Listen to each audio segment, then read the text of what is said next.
সুপ্রভাত বন্ধুরা। আজকে দিনটা শুরু করছি গরম গরম চায় চুমুক দিয়ে। চা খাওয়ার পর জলখাবার খাবো। জলখাবারে আজকে গরম গরম স্যান্ডউইচ এনেছে বাবা, চাটনি দিয়েই খাবো। এই যে দেখতে পাচ্ছ, তার সাথে ছিল গরম গরম গজা। এই যে গজা দেখতে পাচ্ছ তো। তারপর দুপুরে খাবারের প্রস্তুতি শুরু হয়ে গেল। দুপুরে খাবারে আজকে ছিল কাতলা মাছের মাথা আর বাটা মাছ, এই যে দেখতে পাচ্ছ। তো দুপুরের খাবারের প্রস্তুতি শুরু হচ্ছে, এবার রান্নাবান্না হবে দুপুরবেলা। এই যে দেখতে পাচ্ছ এবার তোমরা,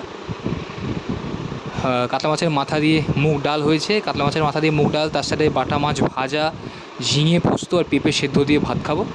ওহ, অসাধারণ লাগে। পেঁপে সিদ্ধ তো আমার দারুণ লাগে, আর কাতলা মাছের মাথা দিয়ে ডাল তো আমার অসাধারণ লাগে আগাগোড়াই। এই যে দেখতে পাচ্ছ।